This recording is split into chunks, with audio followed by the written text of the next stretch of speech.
स्वागत आहे तुमचं तुमच्या लाडक्या भावाच्या यूट्यूब चॅनल क्रिकेट मराठीवर। मित्रांनो, या चॅनलवर आपण क्रिकेटबद्दल मराठीतून माहिती ड्रीम 11चे मराठी प्रिडिक्शन करत असतो।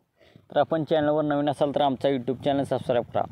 मित्रांनो, या व्हिडिओमध्ये आपण पाहणार आहे रॉयल चॅलेंजर्स बेंगळुरू आणि सनरायझर्स हैदराबाद या दोन्ही टीमांमध्ये सामना खेळवला जाणार आहे। या मॅचमध्ये ड्रीम 11ची टीम आपणास करून दाखवणार आहे। तर ड्रीम 11 में आपणास कोणाला घ्यायचे, कोणाला ड्रॉप करायचे, कोणाला वाईस कॅप्टन, कोणाला कॅप्टन, ग्रँड लीगमध्ये कोणाला कॅप्टन, हे सर्व आपण या व्हिडिओमध्ये पाहणार आहे। तर व्हिडिओला शेवटपर्यंत नक्की पहा। तर मित्रांनो, सर्वात आधी आपण पाहूया पिच। हा सामना कोणत्या मैदानावरती खेळवला जाणार आहे, तेथील पिच कसे आहे। मित्रांनो, हा सामना चिन्नास्वामी स्टेडियम बेंगळुरू या ग्राउंडवरती खेळवला जाणार आहे। तेथील पिच बॅटिंग फ्रेंड आहे। ते पिच छोटे पिच आहे।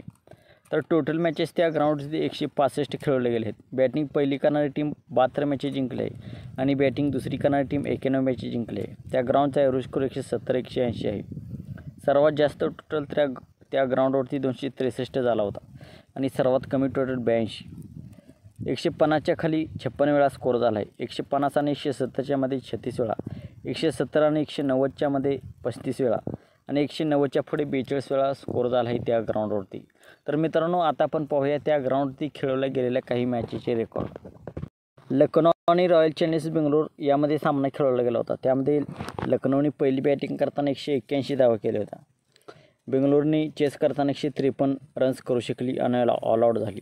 लखनौने हा सामना 28 रन्सनी जिंकला होता। आरसीबी आणि केकेआर या दोन्ही टीमांच्या मध्ये सामना तेथे खेळवलेला होता। त्यामध्ये आरसीबीने पहिली बॅटिंग करताना 182 धावा केल्या होत्या आणि केकेआरने 186 धावा करून हे टार्गेट चेस केले होते। केकेआरने हा सामना 7 विकेट्सनी जिंकला होता। पंजाब आणि आरसीबी या दोन्ही टीमांच्या मध्ये तेथे सामना खेळवला गेला होता। त्यामध्ये पंजाबने पहिली बॅटिंग करताना 176 धावा केल्या होत्या आणि बेंगळुरूने 178 धावा करून हा सामना 4 विकेट्सने जिंकला होता। मित्रांनो, त्या दोन्ही टीमांच्या मध्ये 22 मॅचेस खेळवले गेले आहेत। त्यामध्ये बेंगळुरूने 10 मॅचेस जिंकले आहेत आणि हैदराबादने 12 मॅचेस जिंकले आहेत। तर आपण बघूया त्या दोन्ही टीमांच्या मध्ये खेळवले गेलेल्या काही मॅचेसचे रेकॉर्ड। 18 मे 2023ला त्या दोन्ही टीमांच्या मध्ये सामना खेळवला गेला होता। त्यामध्ये हैदराबादने पहिली बॅटिंग करताना 186 धावा केल्या होत्या। बेंगळुरूने 187 धावा करून हा सामना 8 विकेट्सनी जिंकला होता। 8 मे 2022ला त्या दोन्ही टीमांच्या मध्ये सामना खेळवला गेला होता। त्यामध्ये बेंगळुरूने पहिली बॅटिंग करताना 192 धावा केल्या होत्या। हैदराबाद 125 वर ऑल आउट झाली। आरसीबीने हा सामना 67 रन्सनी जिंकला होता। 23 एप्रिल 2022ला त्या दोन्ही टीमांच्या मध्ये सामना खेळवला गेला होता। त्यामध्ये आरसीबीने पहिली बॅटिंग करताना 68 धावा केल्या होत्या। हैदराबादने 72 रन्स करून हा सामना 9 विकेट्सनी जिंकला होता। तर मित्रांनो, आता आपण पाहूया ड्रीम 11ची टीम आपणास कशी बनवायची आहे, कोणाला घ्यायची, कोणाला ड्रॉप करायची।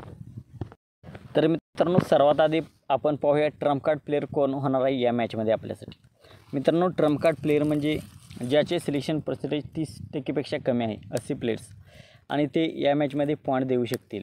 मित्रांनो, ट्रम्प कार्ड प्लेयरला बरेचसे लोक घेत नसतात आणि ज्या त्या ड्रीम टीममध्ये 2-3 ट्रम्प कार्ड प्लेयर असतातच।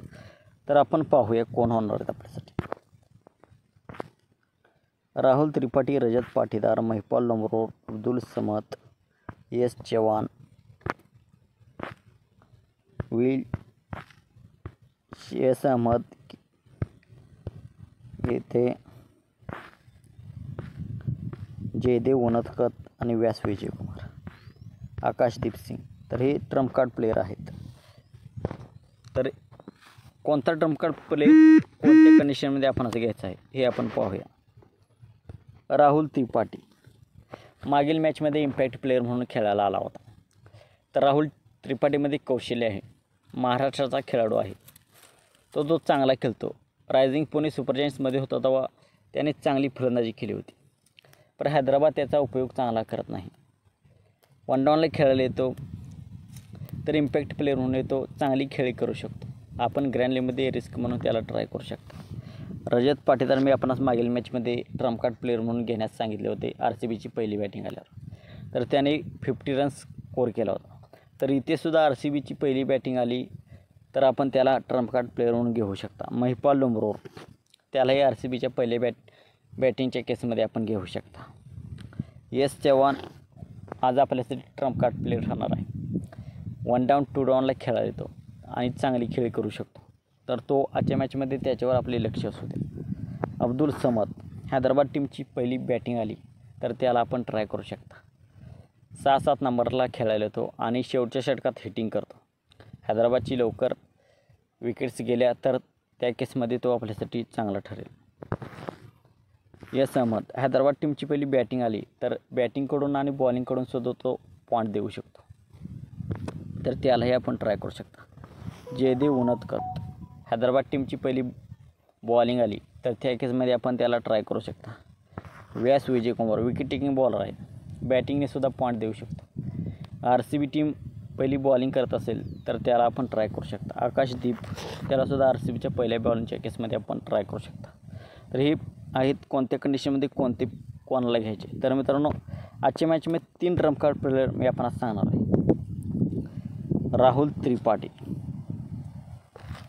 व्यास विजयकुमार आणि शहबाज अहमद या 3 ट्रम्प कार्ड प्लेयर आपण घेऊन ग्रँड लीगची टीम तयार करू शकता. तर मित्रांनो, आता आपण पाहणार आहे पुन्हा स्मॉल लीगची टीम कशी तयार करायची. स्मॉल लीगमध्ये कोणाला घ्यायचे आहे. स्मॉल लीगमध्ये हेनरी क्लासेन, दिनेश कार्तिक. RCBची पहिली बॅटिंग आली तर दिनेश कार्तिकला आपण ट्राय करू शकता. फॉर्ममध्ये चालला आहे, तो आपल्यासाठी पॉईंट देऊ शकतो. Virat Kohli, Travis Head, Faf du Plessis, Abhishek Sharma. Rahul त्रिपाठीला रिस्क म्हणून आपण घेऊ शकतो. रजत पाटील, RCBची पहिली बॅटिंग आली तर आपण त्याला घेऊ शकतो. खाली इतका चांगला नाही स्मॉल लीगसाठी आपण. Aiden Markram, Glenn Maxwell, Will Jacks, Shahbaz अहमदला SRHची पहिली बॅटिंग आली तर आपण घेऊ शकतो. Pat Cummins, Mohammed Siraj, T Natarajan. हैदराबादची पहिली बॉलिंग आली तर रिस्ट ऑफलीला RCBची पहिली बॉलिंग आली तर आपण घेऊ शकता.